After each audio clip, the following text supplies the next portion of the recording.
moms and dads, and welcome to today's episode of Today's Parent. We know about the new changes in the educational system, CBC. How much do you know about the new educational system? In studio today, we have somebody who's going to break it down for us. He's an educational psychologist, and one of the things they do, they help to develop new curriculums as well. So he's going to break it down for us. His name is Charles Nyaranga. He's also a lecturer at African Nazarene University. Mr. Nyaranga, welcome to today's show. Thank you. You know, CBC, we've had CBC being thrown around, the word being thrown around for a while, and I know a lot of parents are grappling with just understanding what CBC is. If you can break it down for us, number one, from the definition, and then how it's different from what we are coming from, the 844 system for most of us. Okay, thank you. I know CBC is now a very common terminology, and not so many people even know what it means in full. This is a competency-based curriculum. Competency? Yeah, competency-based curriculum. Yes. It is the curriculum which is replacing the curriculum we've been having called 844. And this curriculum is based on specific principles which made it to come in place. KICD, before it was KIE. Okay, oh yeah, it used to be KIE, so that changed to KICD. In the new curriculum now it is KICD. We didn't even notice. 844 people didn't even notice. Before it was KIE. Right. Yeah, so remember the books we used to have KIE I can even see the logo. Oh yes. So now KIE now is Kenya Institute of Curriculum Development. That is the body mandated by the government and the Ministry of Education to review, develop, review the curriculum. Right. And they have policy guidelines on how they can review and how they can develop. So when they did their needs assessment in 2016, they came up with the finding that there's a need for a new curriculum. So all these 4 or 5 reasons brought the foundation and the base of coming up with competency-based curriculum. So, Mr. Nyaranga, in coming up with this new curriculum, yes, when we talk about competence or yes, competency, yes, what is the new educational or education system? What kind of competence are we trying to build into our children now that was not there previously? Okay, the CBC has come with 7 competencies, which are they are called core competencies, which the new curriculum is based on. And the first one is about communication and collaboration. Communication and collaboration. And collaboration as the first core competency that we talk about. The second one is about the thinking, the problem solving, and critical thinking. Right. Let's go back to number 1 first. Yes. Communication and collaboration. What does yes. that mean? Our education system has not given room so much on collaboration, working together. The way our country was going, we were becoming so much individualistic than we used to be. Right. And it's because our education system was more of individualistic. It's about you and you alone, not anyone else. But we realize that for competency or for skills to be identified, there needs to be a collaborative kind of learning. Right. Okay. This one makes someone to help you get to know the skills you have. It's someone who can also be able to identify the kind of talents you have. Okay. So communication and collaboration, right. Yes, will really help the learners as they come up. Okay. To get to know how it means to be together. Right. And to learn from one another. That's a good one. And the communication too. I get you. Basically, which is very key. Absolutely. Yeah. All right. So that is basically, I don't know why it is number 1, but it's number 1 in the core competence in our curriculum. It is important. Design, yes. All then right, we talk of the second one where we talk about problem solving. Problem solving. As a parent, you'll be very glad if you see your child solve a problem by themselves. So bringing such aspects in a curriculum will be very good for the learners as they grow up. Okay. To be able to solve problems as they come. I totally agree. Not every time, daddy, mommy, mommy. Help yeah, me. Help, How do I sort out this one? How do I sort out this? Even the most simple things, we need to help them know how to solve. By the way, you go to some of the countries in the West, the issues of these electric problems in the house, you don't have to call an engineer or a technician to come and do that. Putting a bulb, you have to call somebody. So the learners probably need to know how, oh, there's no bulb. They don't have to wait till mama comes home. Okay. What is the third one? The third one is citizenship. Citizenship. Yes. A heavy responsibility. Oh, and a very important one. I don't know if you ask children whether they love their country. I don't know what response will they say. Okay. Citizenship. Our curriculum now is going to include the aspects of the love for the country. We know of the countries or the citizens of other countries who are so passionate about their country. Absolutely. And there is that kind of miss in our country. Oh, so that civic education. Yes, civic education. The fourth one. The fourth one is called learning to learn. Learning, that sounds very deep. Learning to learn. That one sounds more academic. Eh? Learning to learn. Yes. Our curriculum is more of an inquiry-based education style. Inquiry-based education style, where it is not about the answers. The education system we have in the CBC is about the questions. You know, why I like that one. Yes. I remember my son came with with homework the other day, and I'd been told to come up with medallies. And they needed to find out these medallies, what they are and what they mean. So one of them was, mtakacha mvunguni, sharti ainame. So then you're supposed to write the meaning. Yes. So then he writes, ukiangalia chini ya kitanda, ukinama, and you know, and I understand the purpose of the system is just letting them think for themselves. Yes. So I think that's a good thing. That is learning to learn. They learn how learning takes place. Okay? Probably later I'll bring the contrast with the previous system which is going out. Absolutely. But now that is also one of the competencies. And you look at, since this system came, for sure I've met parents who say that they see the difference in their children. Yeah. They see the difference in their children. The children come home and it's not just, they have something that they want to do. Okay, unlike previously where it's just homework, go to the bedroom, go to your table, do the homework. After 1 hour is when you come to where everyone is. Yeah.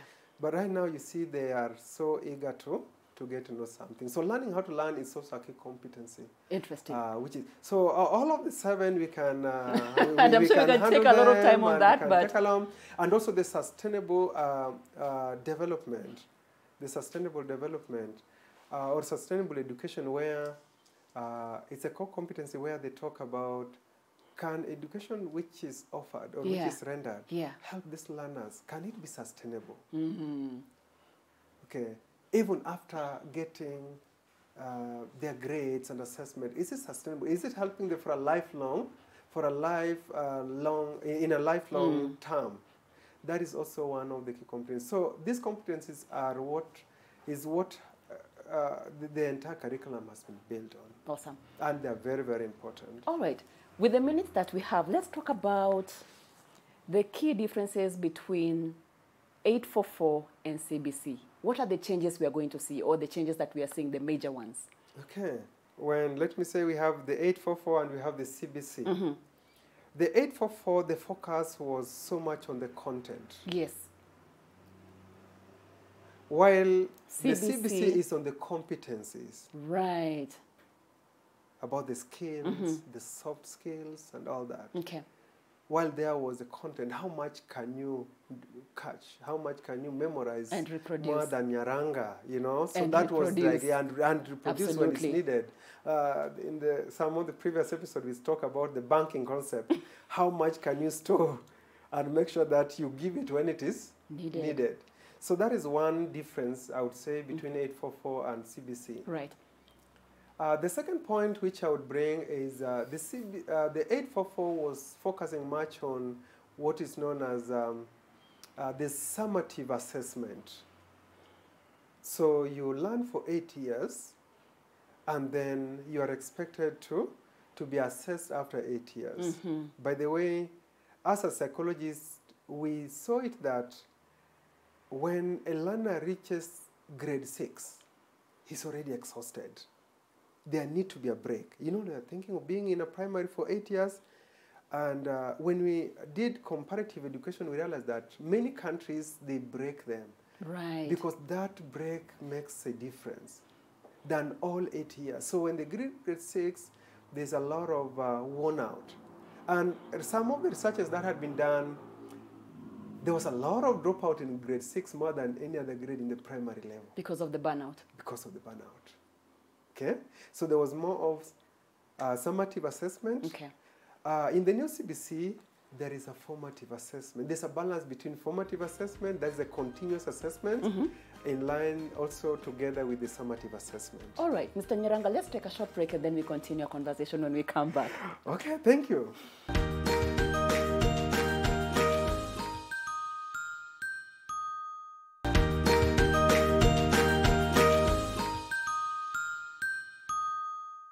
Welcome back to Today's Parent, where we are talking about the new educational system, CBC. Mr. Nyiranga has broken down a few pointers for us, the difference between CBC and 844, and we'll continue our conversation with other pointers. Mr. Nyiranga, yes, we are back from the break. Karibu.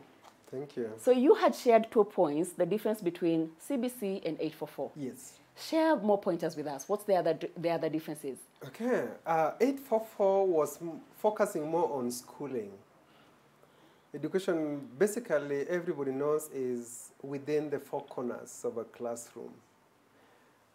While the CBC is focusing on education. Education is a lifelong kind of activity.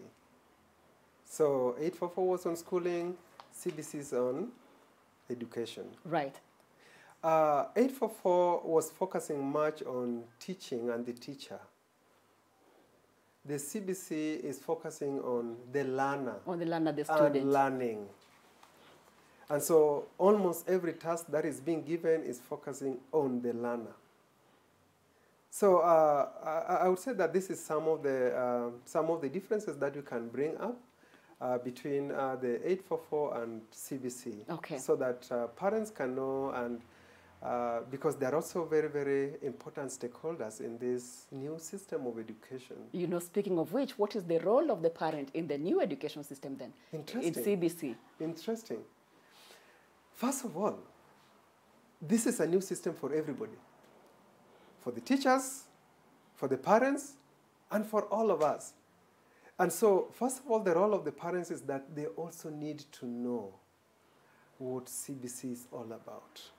It is their responsibility to know what it is all about. To find out as much as possible about the new system. As possible.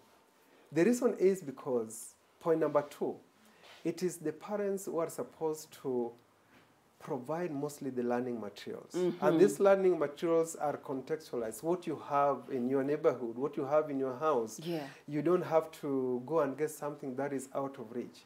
So parents are supposed to provide their children, learners in quotes, with the learning materials. Right.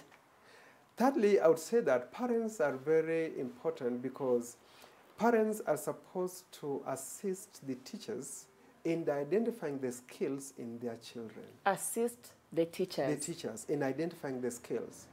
A teacher has 30 children in the class. Yeah. Okay, let's make it 40. I know of a school where I went and a teacher is having 85 children in the class. And in the CBC, you will not be able to, as a teacher, you will not be able to identify the skills in all the children in your class. So it is the responsibility of the parents to identify such kind of skills in their children, and then they share with the teachers. Right. Okay, that is a key responsibility of a parent. And then what happens after that? Now the teacher uses, now the curriculum has been designed. Probably would have even time to bring a lesson plan in front here and tell you how it works. For example, The curriculum has been designed in that the contents that is being given is tied to specific values. That we are trying to teach the child. Yes, we are trying to teach the child. Okay. If a parent knows that this child is interested in specific activity, then now this will help the teacher to now blend what he already knows with what the learner now needs to know or need to develop. Understood. Yes. Okay. The teacher, the parent whom we are talking about has a very key responsibility. Parents need to learn. They need to read. There is now no shortcut. One of the key competencies which I did not even finish is the digital literacy. It's also a key competency. To move with the times. Yeah, to move with the times. You realize that nowadays kids are so much attached to the digital gadgets. If I was to design a class and tell you how a typical class is, I would tell you that some of the learning materials that are needed are the short videos or short clips, which parents can just but Google and keep. But how about the child in the village with no internet access and with no internet access, or even a tablet or any computer kind of device? Let me tell you, if you look at some of the adverts, even the remotest of the villages, you'll see an old mama in WhatsApp. We have just that we have that mentality, but they will be able to know that at least M-Pesa imeingia. You see? So at least they have the basic knowledge of some gadgets. Okay. Yes. I get you. Learning is not only about having a computer, but your phone is a computer, and not everybody, but majority. Aye. So you realize that Which is true. with this, as I told you about the Agenda 4, and I told you about the Vision 2030, you hear the government is really working hard to make sure that power is in every school. If it has to be in every school, a school is in a community. So at least there will be power somewhere. I like that you're speaking with so much positivity, but I can tell you on behalf of a lot of parents, this new system has come also with a lot of challenges for parents here and there. And in my circles, the one thing that parents have mentioned, one or two, one, accessing resources like textbooks. Yes. So that has been a challenge for parents. And then number two, the fact that now we need to do, which we were doing before, but now I think it's a bit more intense. Some parents feel as we are doing homework with our children, it's like we, the parents, are the ones who are doing the homework. So I don't know what you can tell us on those 2 points. Number one, textbooks, the resources, because we don't want to have a system then that becomes incompetent, that we don't have the resources. Thank you for bringing the aspects of challenges. Any program or any good thing, there will always be challenges, especially any curriculum. At the implementation level, there will always be challenges. And I know even the government officials, those who are in the forefront, they have acknowledged some of the challenges. And before you even talk about the resources, the major challenge that the government has been having is resistance from the teachers. Even starting from the teachers, yes, there is resistance. There has been resistance. And, basically, learning is dynamic. Learning is dynamic, and people will always resist to change. That is a nature. That's a human nature. But with that, even this CBC has come with its challenges, which we, even us as educationists, we acknowledge. So the teachers resist because we have this teacher who has been teaching in a place for 30 years with a system that she or he understands better. And then you bring something where he's going to get involved much. What do you expect? Basically resistance. It's human nature. It's human nature. It's human nature. That's why when you get an opportunity, we try to disseminate it. We try to make it in a language that can be understood. We make it simple to know that it's not a burden, but it is just a collaborative learning, as we have learned in one of the core competencies. Okay. They're about the textbooks and the resources. when CBC was launched, you know, the way the government is structured is we have, before we used to call them sagas, before the new constitution, semi-autonomous governmental bodies, where in the ministry we used to have KICD to be in charge of curriculum. Development, right. But we have the Kenya Literature Bureau. What do they do, by the way? They sell books. They publish and sell books. They publish and sell books. Right. Yeah, that's their role. So even though the KICD approves, they don't print them. That's not their role. We have another body that does that. Who is that?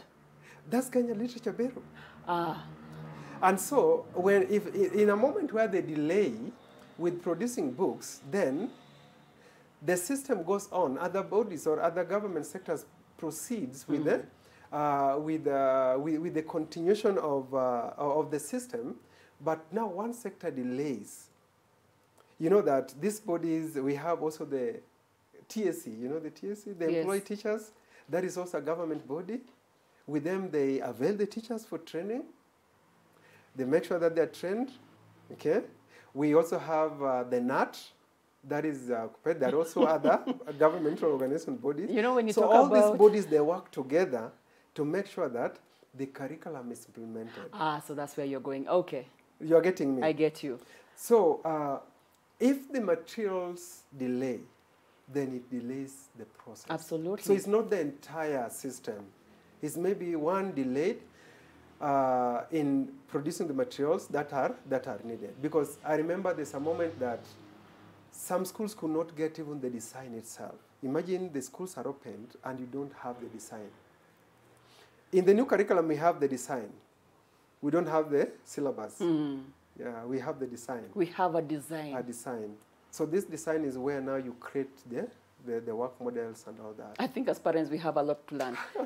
A basic question. Yes. 844 was 8 years in primary school, 4 years in high school, 4 years in college. Yes.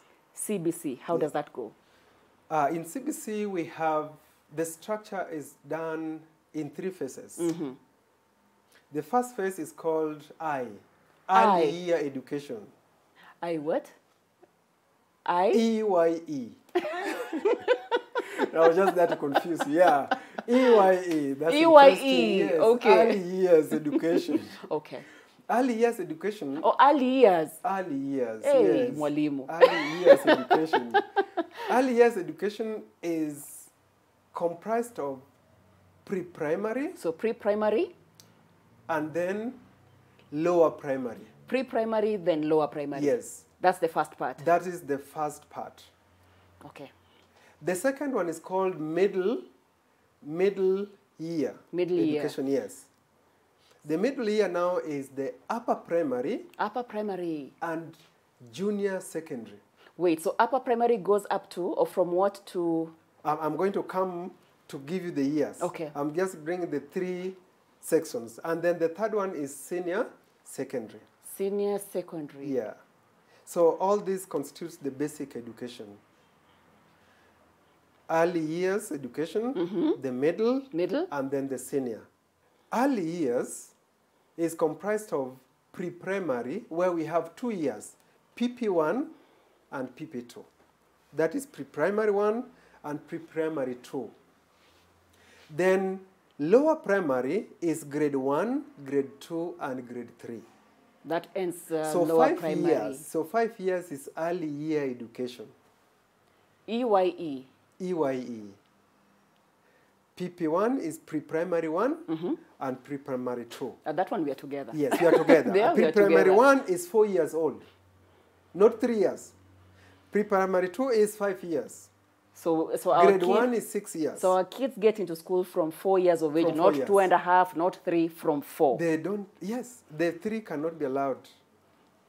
And nowadays you must go with birth certificate, yes, to be admitted. Right. Okay. What next? You want to the middle now? Yes. Now middle constitutes of upper primary, which is grade 4, grade 5, and grade 6. So 4, 5, 6. 4, 5, 6. And then junior secondary, grade 7, grade 8 and grade 9. Why do we need junior secondary? But anyway, Yes. Junior secondary. Junior okay. secondary. So grade 9 is the end of junior secondary. This would have been in 844. That would have been at what level? Form 2? No, Form 1. Form Grade 9. It sounds 1. like a lot of years in school. Yeah. But now it has been segmented Okay. into different groups. Okay. So that means we have 6 years in the middle school. 6 years in middle school. Yes. 2 years in the early years. 2 years in the early years. Yeah. 3 years in the lower primary. 3 years in the upper primary. 3 years in the junior secondary. So the middle school has 6 years.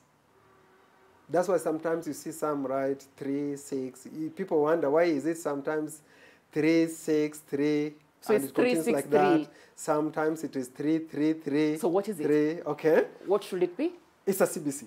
Oh, thank you, Mwalimu. Yeah. I'm sure with what you have shared with us, a lot of us have learned, especially, the parents who are watching. We thank you so much for the insights and breaking it down for us. Thank you. Thank you for your time. Yeah, thank you so much.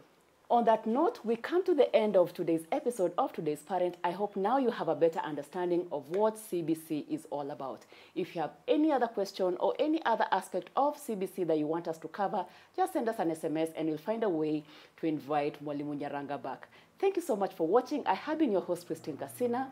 This has been Today's Parent, and we've been here in studio at Little Cribs, the home of fun, exciting, durable kids furniture. If you're looking for kids furniture, make sure you come over to Little Cribs. Looking for parenting resources, go to www.supermamas.co.ke. It's a good day to have a good day. So I wish you a good day. God bless you.